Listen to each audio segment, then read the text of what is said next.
Bonjour à tous, je bénis Dieu pour vos vies. Je lui rends toute la gloire pour ce message qu'il souhaite que je délivre aujourd'hui.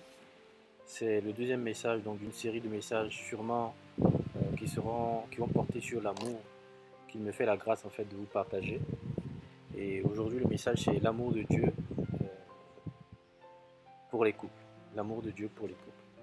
Quels sont les messages relatifs à l'amour de Dieu et comment cela peut être adressé aux couples. Et quand je parle de couple, je parle d'hommes-femmes qui se sont mis ensemble, qui décident de se marier ou qui sont en fait sur la voie du mariage. Et cela vient, ce message vient d'une réflexion que j'ai eue, mais avant tout propos, je souhaiterais préciser la cible en fait de ce message. C'est vraiment toute personne donc croyante, donc qui croit en Dieu, toute personne qui souhaite, je vais dire quoi, apprendre davantage sur les choses de Dieu. Je ne crois pas détenir la vérité, mais je souhaiterais partager quelque chose sur la base donc, de la petite expérience que j'ai pu avoir et également de la petite relation que j'ai avec Dieu. Le message que je souhaiterais partager, donc comme je le disais tantôt, vient d'une petite réflexion que j'ai menée sur le mariage. En fait, vous allez remarquer que lorsqu'un couple se retrouve devant le maire, il y a une question spécifique que le maire pose à chacune des parties du couple. On demande, est-ce que vous souhaitez, je vais paraphraser, est-ce que vous souhaitez demeurer ensemble pour le meilleur et le pire? Et les réponses qu'on entend généralement, c'est oui. On pose la question au monsieur, il répond oui. On pose la question à madame, elle répond oui. Et il se présente clairement que, il présente, donc le couple présente clairement que l'intention de demeurer ensemble pour le meilleur et le pire, à ce moment-là, le désir le plus cher de leur cœur. Vous voyez? Et je me suis posé la question de savoir, après plein de divorces que j'ai pu voir autour de moi, et quand je parle de divorce des personnes qui sont soit chrétiennes, des personnes qui ne sont pas chrétiennes, après plein de divorces, je me suis posé la question de savoir, il y a 2 ou 3 ans de cela, qu'est-ce qui pourrait être le pire que les personnes n'auraient pas imaginé. Et en me posant cette question, j'ai pu voir clairement en fait que apparemment, il se pourrait sûrement que dans les couples, on mesure uniquement que ce qui pourrait se produire de meilleur, mais on ne mesure pas en fait ce qui pourrait se produire de pire. Et comme chose qui pourrait se produire comme pire des choses, ça pourrait être, par exemple, dans certains couples, le fait que madame n'arrive pas à faire des enfants, ou monsieur n'arrive pas à faire des enfants, ou monsieur ou madame a une maladie incurable, ou la meilleure partie qui est appréciée par l'homme sur la femme se trouve être en train d'être dégradée, parce que tout simplement, soit madame a fait un accident ou un petit coup de vieillesse, ou ça peut être madame qui trompe monsieur, ou ça pourrait être monsieur qui trompe madame. En fait, là, je parcours sommairement, hein, mais toutes ces choses pourraient être considérées comme pires dans une relation. Et généralement, lorsqu'on entend des couples qui divorcent, une des causes, une des raisons principales de divorce, ça pourrait être l'infidélité, ça pourrait être le manque de respect, ça pourrait être l'état de santé, ou une vie que l'homme mènerait ou que la femme mènerait dont le conjoint ne serait pas informé au préalable. Et ici, vous pourrez voir que l'homme est peut-être homosexuel avant de se marier et la femme le découvre peut-être 2 ou 3 ans après s'être mariée. Du coup, c'est quelque chose qu'elle ne peut pas accepter, donc elle demande le divorce. Ou madame est homosexuelle, ou monsieur est drogué et madame découvre cela plusieurs années après le mariage et ne peut pas vivre avec quelqu'un qui est drogué, ou vice versa. Donc tant de raisons qui pourraient pousser aujourd'hui en fait au divorce dans les couples. Parce que sachez une chose, derrière un divorce, il y a toujours une explication. Il y a toujours quelque chose que l'autre ne peut pas accepter qui fait que les gens se séparent. Et le focus de mon message aujourd'hui, c'est Je pense clairement et en toute humilité que les hommes et les femmes se retrouvent dans des positions, dans des couples où ils ne peuvent pas se pardonner et acceptent à un moment bien précis de se séparer, parce que tout simplement, le message de l'amour de Dieu n'a pas été bien perçu, ou ces personnes n'ont pas reçu d'enseignement sur l'amour de Dieu. L'amour de Dieu a longtemps été perçu, et même aujourd'hui est encore perçu par certaines personnes comme étant uniquement une émotion ou un sentiment.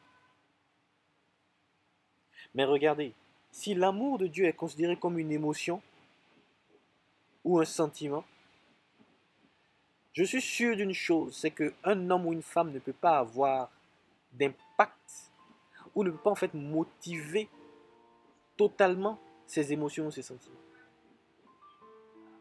Les choses qui nous mettent en joie, les choses qui nous font réagir, sont souvent des choses qui nous surprennent. On retrouve nos sens soit en train d'apprécier ou de ne pas apprécier.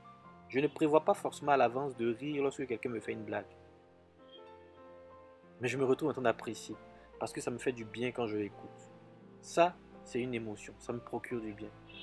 Je ne peux pas prévoir à l'avance lorsque quelqu'un va chanter que sa voix me plaira ou ses paroles me feront du bien. Mais lorsque ça me fait du bien, j'ai une manière de réagir face à ça. Ça, c'est une émotion. Il y a quelque chose que je ressens. Il y a un petit truc en moi que cela touche. Mais ça ne dépend pas toujours de moi. Parce que je peux être dans une situation où ça a de l'effet sur moi, ou dans une autre où ça n'a aucun effet sur moi.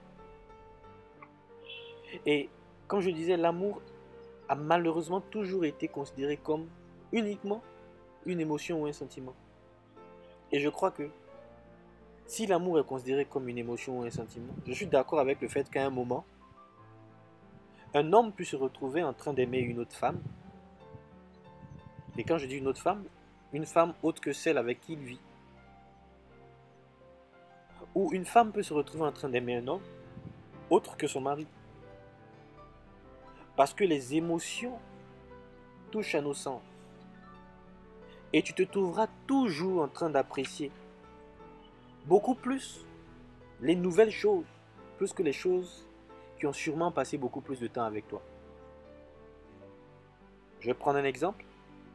Si tu vois un homme plus beau que ton mari, avec qui tu as déjà passé 4 ans, qui a une situation peut-être sociale beaucoup plus élevée ou beaucoup moins élevée, je ne sais pas, et mieux, qui semble t'accorder beaucoup plus d'attention que ton mari, ici, par ces gestes ou par cette situation, tes sens seront sûrement sollicités et tout pourrait te laisser croire en réalité en fait que tu aimes ce dernier plus que ton mari, ou bien que tu l'aimes comme tu aimes ton mari. Et ce que je comprends en fait, c'est que devant de telles situations, lorsque ces personnes-là se retrouvent en train de manifester beaucoup d'amour pour d'autres personnes ou autres, il y a la question qui pourrait venir, est-ce que je ne me suis pas trompé? Est-ce que je ne me suis pas trop pressé? Bon, je suis déjà dans une situation, il faut tout de même que je puisse profiter des deux. J'ai mon mari avec qui j'ai décidé de faire ma vie. Et j'ai cet homme qui est à côté avec qui, que j'aime également, avec qui je vais tricher un peu. Parce que je me laisse entraîner en fait parce que je ressens. Et vice versa, l'homme pareil. Mais j'ai compris en fait que pour réussir dans une relation, et je vous dis j'ai compris, j'ai pas encore fini mon passage sur la terre, mais je pense avoir compris que pour réussir dans sa relation, il faut que chaque croyant comprenne que l'amour ne se limite pas qu'aux choses des sens, que l'amour ne se limite pas qu'à des sentiments, que l'amour ne se limite pas qu'à des émotions, mais que l'amour va au-delà de cela. L'amour est une décision. L'amour est une décision qu'on prend. Et vous allez voir que lorsque vous entendez souvent des couples discuter, monsieur va poser une question à madame, mais ma femme, pourquoi tu m'aimes? Et madame va lui dire, parce que tu es beau, parce que tu es gentil. Ou monsieur va demander à madame pourquoi tu m'aimes, madame va dire parce que tu es, ou plutôt, madame va demander à monsieur pourquoi tu m'aimes, monsieur va dire parce que tu es belle, parce que tu es gentil, parce que tu prends soin de moi.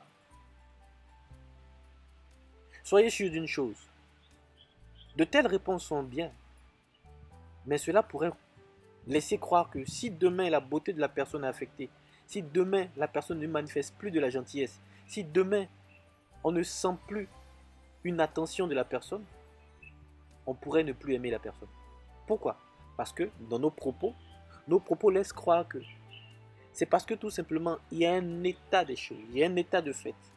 Il y a quelque chose que je constate, il y a quelque chose que je vois que je t'aime. Ne soyez donc pas surpris que certaines personnes se retrouvent en train d'aimer d'autres personnes parce que tout simplement ce qu'ils aimaient auparavant a disparu. On m'accorde moins d'attention. Ma femme n'est plus belle comme auparavant, elle a pris beaucoup de poids, elle prend plus soin d'elle. Donc, monsieur va se retrouver en fait donc vers des personnes, beaucoup plus jeunes, avec qui il a passé beaucoup moins de temps, et qui lui manifesteront aussi ce qu'on pourrait appeler un peu comme de l'amour. Et puis, cela peut rentrer dans l'infidélité après beaucoup de palabres, beaucoup de tensions, on passe beaucoup moins de temps à la maison, on se dispute beaucoup, et puis le pire c'est le divorce. Le pire c'est le divorce. Mais regardez une chose, toutes les réponses qu'on se retrouve souvent en train de donner lorsqu'on nous pose la question de pourquoi tu aimes ta femme ou pourquoi est-ce que tu m'aimes, ce sont des choses, des réponses qui sont liées en fait au sens, aux émotions, ce que je ressens, tout et tout. Les sens, nos sens peuvent être impactés, nos sens peuvent être affectés. D'autres choses peuvent nous plaire beaucoup plus que ce que nous avons aujourd'hui. Je peux avoir une 4x4 aujourd'hui et demain j'ai envie d'avoir un jet privé. Et quand j'ai le jet privé, franchement, je me soucie même plus de mon 4x4 quoi. Mais il y eut un temps sur mon 4x4, j'avais réellement envie d'avoir un 4x4. Je rêvais qu'à ça. Mais une fois que je l'ai, paf. Donc, on se retrouve souvent en train d'aimer beaucoup plus les nouvelles choses, plus que les choses que nous avions auparavant. Ça a du sens. Mais ça, c'est vraiment des choses qui sont liées au sens, à l'émotion, le plaisir ou le désir en fait de voir quelque chose de nouveau. Et ça, ce sont les sens. Et donc, dans ce genre de situation, sachez que seul l'amour qui est une décision peut nous permettre de pouvoir transcender les choses qui sont liées au sens, qui sont liées aux émotions. Donc en toute humilité, je pense clairement que la réponse à la question Monsieur mon mari, pourquoi est-ce que tu m'aimes? Madame, pourquoi est-ce que tu m'aimes? Devrait être, si le message de l'amour est bien perçu, la réponse devrait être je t'aime parce que je l'ai décidé. Je t'aime parce que je l'ai décidé. Je ne t'aime pas à cause de tes pieds, je ne t'aime pas à cause de tes ongles, je ne t'aime pas à cause, mais je t'aime parce que je l'ai décidé. C'est une décision que j'ai prise de t'aimer.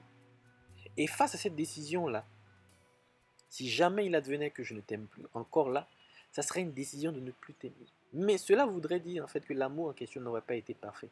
Parce que le véritable amour ne finit jamais. Il demeure.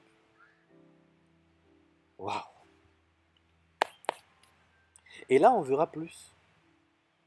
L'homme ou la femme, qui est un être qui serait à ce moment bien précis dans la position de prendre une décision, et non pas l'homme qui se laisse entraîner par ses sentiments. Parce que sachez une chose, si je me laisse entraîner par mes sentiments, je peux tomber demain sur une personne qui va me faire beaucoup plus d'effet, et cela peut me pousser en fait à laisser l'autre. Mais lorsque je prends une décision, c'est-à-dire que je comprends, je sais que tant que je veux me restreindre à mes sentiments, je ne pourrai pas faire un long chemin. Mais je prends la décision, même quand les choses que j'aimais seraient en train de s'altérer, je décide de rester toujours avec la personne et de m'attarder sur les choses de beaucoup plus valorisantes que la personne a en elle. Construire quelque chose. Comme je le disais un peu plus tôt, l'homme ne peut pas pardonner à sa femme lorsqu'il advient que cette dernière le trompe, parce que tout simplement, il y a un certain message qui n'a pas été perçu. La notion du pire. Avant d'aller se marier, l'homme n'envisageait même pas que le pire aurait pu être cela. Donc lorsque cela advient, sachez une chose, pour nous les hommes, nous sommes vraiment très rigides là-dessus. La fierté et l'orgueil fait que, tiens, ça franchement, je ne peux pas pardonner. Attends, je suis cocu quoi. Quelqu'un l'a fait. Et quand il regarde le gars, il se rend compte que le gars n'est même pas plus beau que lui. Il n'arrive pas à comprendre cela. Et souvent, c'est pas parce que l'homme ne manifeste pas de l'attention pour madame que cela se passe. Mais il y a d'autres raisons, il y a d'autres réalités que je pourrais exposer, soit dans cet enseignement ou dans d'autres enseignements, en fonction de ce que Dieu permettra.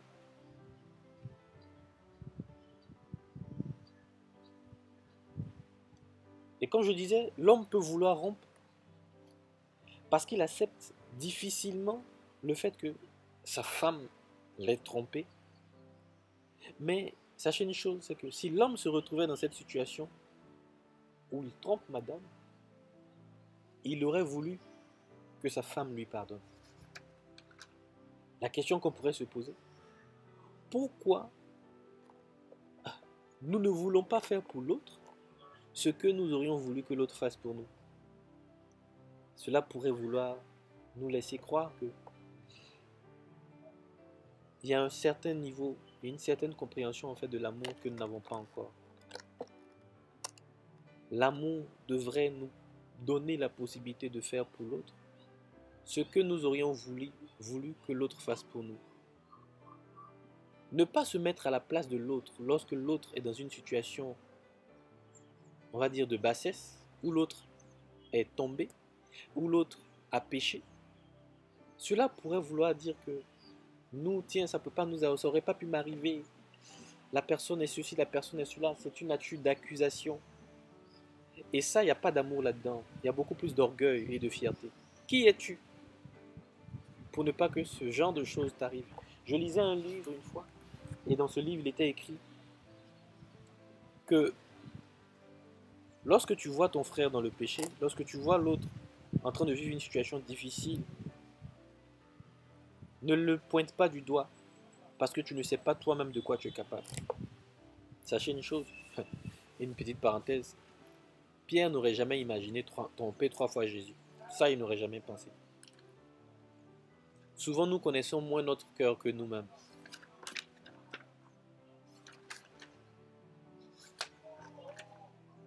Et je vais continuer en vous partageant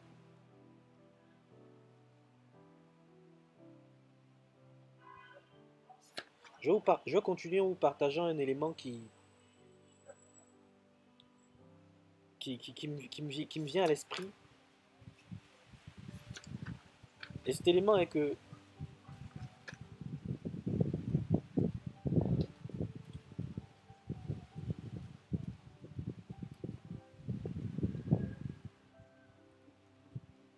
voilà, je vais vous partager un verset.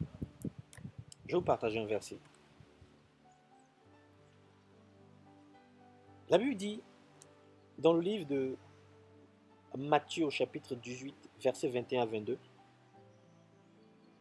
alors Pierre s'approcha de lui et dit, Seigneur, combien de fois pardonnerai-je à mon frère lorsqu'il péchera contre moi? Serait-ce jusqu'à 7 fois? Jésus lui dit, je ne te dis pas jusqu'à 7 fois, mais jusqu'à 70 fois 7 fois. Je ne te dis pas jusqu'à 7 fois, mais jusqu'à 70 fois 7 fois.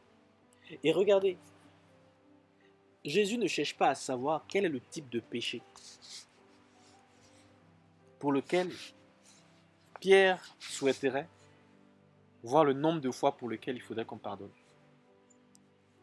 Mais Jésus dit 70 fois 7 fois. C'est énorme. Si 70 représente 70, ça voudrait dire 490 fois. Mais après, pour nous, les chrétiens, les croyants, on considère le chiffre 7 comme un chiffre de la perfection. Et en fait, c'est pour dire de façon illimitée. Pardonne de façon illimitée. Et voilà le message en fait qu'on reçoit. Dieu nous présente un pardon illimité qu'il faudrait qu'on puisse donner aux autres lorsqu'il advenait qu'ils pêchent contre nous. Pour dire, quelle que soit la situation, pire qu'elle pourrait être, il faudrait être à mesure d'apporter son pardon. Si vous n'arrivez pas à apporter le pardon, ça veut dire qu'il y a un gros travail à faire personnellement, c'est de prier Dieu afin qu'il puisse répandre son amour dans nos cœurs.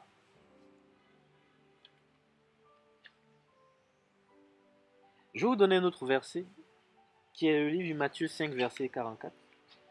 La Bible dit, aimez vos ennemis, bénissez ceux qui vous haïssent. Aimez vos ennemis, bénissez ceux qui vous haïssent. Faites du bien à ceux qui vous haïssent et priez pour ceux qui vous maltraitent et qui vous persécutent. Je répète. Aimez vos ennemis, bénissez ceux qui vous maudissent. Faites du bien à ceux qui vous haïssent et priez pour ceux qui vous maltraitent et qui vous persécutent. C'est un commandement du Seigneur. En d'autres termes, on dira c'est une injonction du Seigneur. Et une injonction, c'est un ordre formel d'obéir. Comment pensez-vous qu'avec des sentiments ou avec des émotions, je pourrais me permettre d'aimer mon ennemi? C'est pas bizarre. Aimer mon ennemi, ça veut dire quelqu'un qui cherche à me tuer, quelqu'un qui a violé une personne que j'aime, quelqu'un qui a tué des personnes que j'aime, quelqu'un qui fait de la guerre à mon pays. Moi, je dois me permettre de l'aimer. Je suis sûr d'une chose, si l'amour est un sentiment ou une émotion, ce n'est pas possible d'aimer son ennemi. Parce que tous mes sens vont dans le sens d'haïr la personne. C'est comme si quelqu'un venait me gifler et on me demande, après que la personne m'ait giflé ou que la personne m'ait humilié, d'aimer la personne. Ici, ce verset me montre clairement en fait que si un homme ou si une femme le décide, elle peut transcender le niveau des émotions, des sentiments et arriver à une couche supérieure qui est la couche de l'amour réel. J'aime, non pas parce que je ressens qu'il faut que j'aime, parce que c'est trop facile, mais j'aime parce que j'ai décidé. Tu me veux du mal, mais je t'aime. Tu me fais du mal, mais je t'aime. Je ressens profondément de l'amour pour toi. Et cela montrera clairement en fait que nous n'avons pas à lutter contre la chair et le sang. Ce que nous voyons n'est qu'une simple manipulation des esprits sur les hommes. Mais nous aimons beaucoup plus la personne parce que tout simplement, elle est une personne, parce qu'elle est mon prochain. Et ce qu'elle fait, si elle le pouvait, elle ne l'aurait pas fait. Elle a sûrement été, elle s'est laissée sûrement conduire par ce qu'elle sentait, parce qu'elle ressentait. Et à ce moment, tout nous laisse croire en fait qu'il y a un travail de fond à faire. Il y a de la prière. Si ton mari te trompe et que la réponse à ce acte qu'il pose contre toi, c'est de le laisser tomber, ça voudrait dire que tu n'as pas encore compris le message de l'amour. Si ta femme te trompe et ta réaction c'est de vouloir la laisser tomber, ça veut dire que tu n'as pas compris le message de l'amour. Ça veut dire qu'il y a un niveau de croyance en fait que tu n'as pas encore atteint. Il faut aller un peu plus en eau profonde avec le Seigneur. Le Seigneur te dit, cette personne tu dois l'aimer, tu dois lui pardonner 70 fois 7 fois. Et l'amour que tu as pour cette personne devrait te pousser à élever vers Dieu, quel que soit le temps que ça prendra des prières. Parce que nous sommes tous nombreux, les chrétiens, et nous disons partout que Dieu exauce nos prières. Et je le disais dans mon premier enseignement, que Dieu exauce les prières, qu'une prière avec foi trouve un écho favorable dans les oreilles du Seigneur. Mais combien de fois nous prions pour que les gens changent, pour que les vies soient transformées, pour que les vies soient impactées? Combien de fois? Souvent nous prenons la petite porte. Et la petite porte c'est ça me fait trop mal, je ne peux pas pardonner. Il y a des gens aujourd'hui qui se vantent de ne pas parler avec d'autres personnes depuis 6 ans et ils sont contents. Pendant que la meilleure des choses, ou je dirais la meilleure force aurait été de dire ok, le gars il m'a blessé, mais ça faisait tellement mal que le lendemain je suis arrivé à lui pardonner. Ça c'est une décision. Et c'est là que Dieu voit notre force.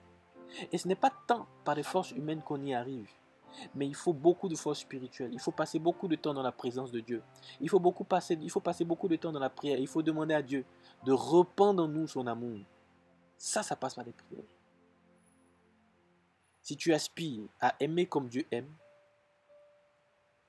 il y a un investissement en termes de prière. en termes de temps à passer dans la présence de Dieu qu'il faut que tu fasses. Si tu ne pardonnes pas, si tu n'es pas prêt à pardonner, tu n'es pas prêt à aimer, tu n'es pas prêt à passer sur certaines choses, cela pourrait laisser croire en fait qu'il y a le message de l'amour n'est pas encore fondu dans ton cœur. Je ne jette la pierre à personne, mais je considère juste que pour être à un certain stade, il faut avoir certaines informations. Et Dieu fait grâce aujourd'hui, au cœur humble, si vous accueillez ce message en toute humilité, peut-être vous marcherez selon les paroles que je n'ai pas moi-même dites, mais qui sont écrites dans la Bible. Dieu demande d'aimer nos ennemis. Passez un peu de temps et réfléchissez. Aimez vos ennemis. Essayez de décrire un peu vos ennemis. Ce mari que tu as épousé ou cette femme que tu as épousée qui est en train de te faire du mal aujourd'hui, en réalité, ce n'est même pas ton ennemi. Parce que même encore, peut-être la personne te prépare à manger, la personne prend soin de tes enfants. Ce n'est pas ton ennemi. Mais même si cette personne l'était, Dieu demande de l'aimer, de manifester de l'amour pour cette personne. Et aimer, ce n'est pas rester toujours avec la personne à la même maison et dire, bon, je ne divorce pas. Ce n'est pas ça, aimer. Aimer, c'est faire comme si la personne ne nous avait jamais fait de mal et se comporter normalement et naturellement envers la personne. Parce que sachez une chose, la Bible dit, celui à qui on pardonne beaucoup manifestera beaucoup d'amour. C'est là où le péché a abondé que la grâce de Dieu surabonde. Et regardez une chose. Nous trompons toujours Dieu malgré l'alliance que nous avons faite avec Dieu. Nous le trompons toujours. Mais nous sommes toujours généralement prompts à nous tenir devant Dieu et lui demander pardon. Mais lui, contrairement à nous, il a décidé de nous aimer. Et comment est-ce qu'il a manifesté la décision de nous aimer? Il a écrit dans sa parole, et je veux citer ce verset. Romains 8, verset 38. La Bible dit, « Car j'ai l'assurance que ni la mort, ni la vie, ni les anges, ni les dominations, ni les puissances, ni la hauteur, ni les profondeurs, ni aucune autre créature ne pourra nous séparer de l'amour de Dieu manifesté en Jésus-Christ notre Seigneur. » Écoutez, la Bible dit, ni la mort, ni la vie, ni les anges, ni les dominations. Je vais m'arrêter sur ni les choses présentes, c'est-à-dire il n'y a rien de choses qui se passent aujourd'hui, ni les choses à venir, il n'y a rien de ce qui arrivera demain. Ni les puissances, ni les hauteurs, ni la profondeur, ni aucune autre créature ne pourra nous séparer de l'amour de Dieu manifesté en Jésus-Christ. Dieu a pris la décision de nous aimer, quel que soit ce que nous aurons à faire. Quel que soit. Et il dit, même ce que vous allez faire demain, les choses à venir, ne pourront pas vous séparer de mon amour. Il suffirait juste que vous rentriez dans ma présence et sincèrement dans votre cœur, vous regrettiez ce que vous avez posé comme acte et que vous me demandiez pardon. Mon Dieu, vous avez mon pardon. Je vous accorde mon pardon. Je vous accorde mon pardon. C'est Dieu qui le dit. Il dit clairement qu'il accordera le pardon à ce genre de personnes. Amen. Et Dieu nous pardonne toujours. Et son amour pour nous n'est pas fonction de ce qu'il ressent. Non. Quand on fait mal à Dieu, oui, il a mal. Mais il dit, je vous aime et nous irons jusqu'au bout. Je crois en toi et je sais qu'un jour tu arrêteras. Je crois en toi et je sais qu'un jour on passera à un autre stade. Ça, c'est parce que Dieu nous aime qu'il fait ces choses. C'est parce que Dieu nous aime qu'il voit les choses ainsi. Et sachez, la Bible dit que Dieu aime le pécheur, mais il n'aime pas le péché. Ta personne, Dieu l'aime. Mais Dieu n'aime pas tes actes. Et Dieu espère réellement que ces choses changeront un jour. Lorsque tu accepteras en fait de passer beaucoup plus de temps dans sa présence, investir du temps dans sa présence, écouter sa parole. Et à ce moment-là, et le prier sincèrement, à ce moment-là, quel que soit le nombre de temps que cela prendra, il y aura une transformation qui va se créer au nom de Jésus.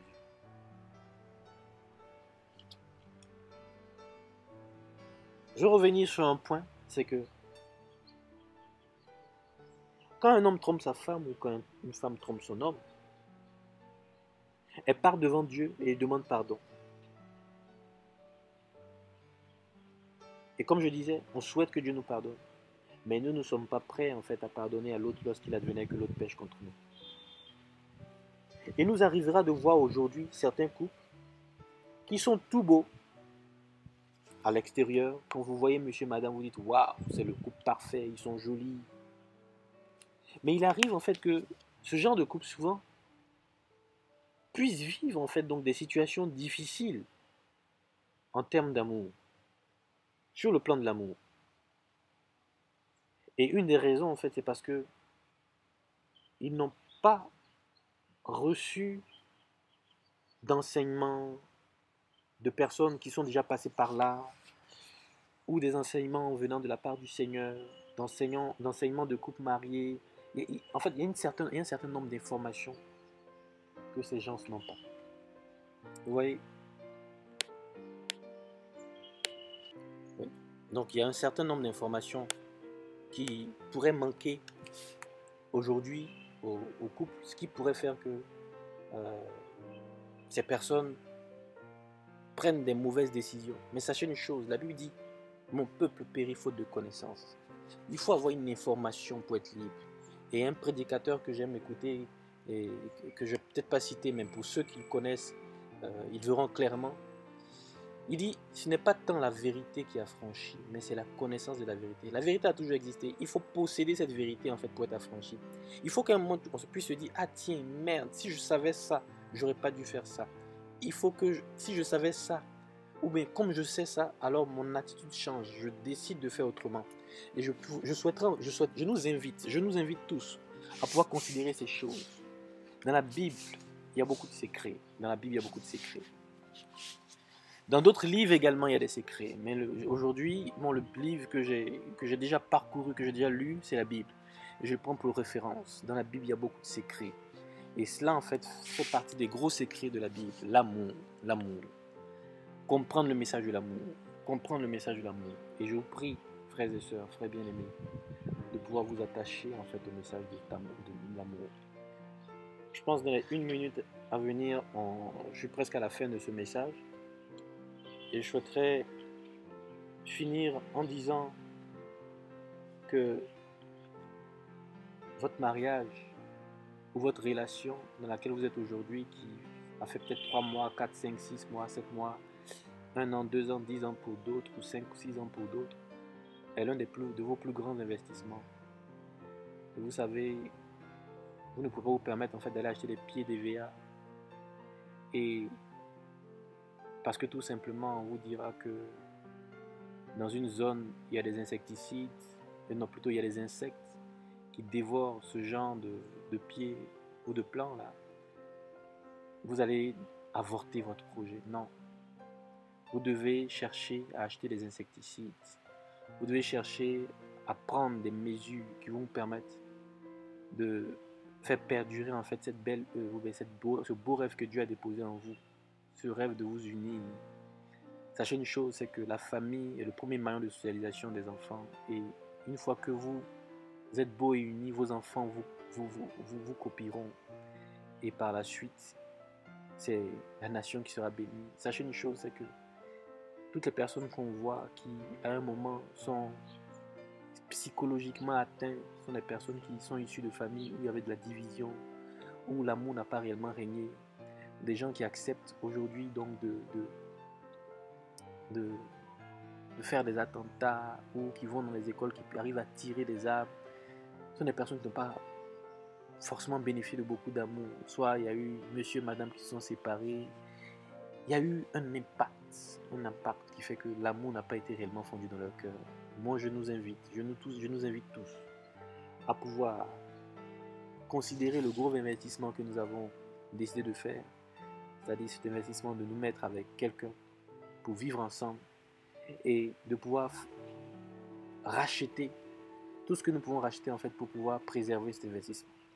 Et donc, si c'est passer du temps, beaucoup plus de temps dans la présence de Dieu, passer beaucoup de temps dans les prières, écouter les enseignements, et tiens, je vous le dis clairement, il y a des moments, il y a des endroits où vous pouvez aller vous faire enseigner en tant que couple. Par exemple, chez les catholiques, il y a des trucs, des choses comme Cana fiancé ou Cana couple. Vous voyez des choses de ce genre. Moi, je connais aussi, à l'église Vase d'Honneur, j'ai jamais participé, mais on m'a dit que c'est très bon. Mais Éden, on parle d'Éden. Ce sont des temps d'enseignement où des personnes qui sont dans des couples viennent enseigner les hommes et les femmes afin que leur foyer, leur mariage soit préservé dans le nom de Jésus. Je prie que ce message qui a été délivré puisse toucher plus d'une personne. Vous savez, c'est un fardeau que j'ai qui était là enfoui fortement dans mon ventre, que j'ai traîné pendant beaucoup d'années. Mais là, le temps est arrivé où le message doit être délivré aux nations. Et sachez une chose, je ne pourrai me taire. C'est sûr que les messages qui seront délivrés pourront trouver des oppositions, des personnes qui ne partageront peut-être pas la vie. L'objectif n'est pas que quelqu'un partage un quelconque avis. L'objectif ce n'est pas de paraître. L'objectif ce n'est pas de faire croire que oui, certaines personnes sont plus connectées à Dieu que d'autres. Non, c'est vraiment dans le souci de partage. Et je prie que ceux qui ont des oreilles entendent et que ceux qui ont de beaucoup d'humilité dans leur cœur puissent prendre part à ce message. Je vous demanderai de retenir ce qu'il y a de plus bon dans le message et de ne pas vous attarder en fait sur les choses sur lesquelles on pourrait s'opposer. Mais sachez une chose, c'est que c'est réellement par amour que je délivre ce message. Je prie que Dieu vous bénisse, tout ce que vous êtes, et qu'il vous donne la grâce d'être heureux et de manifester beaucoup d'amour dans tout ce que vous aurez à entreprendre au nom de Jésus-Christ. Amen.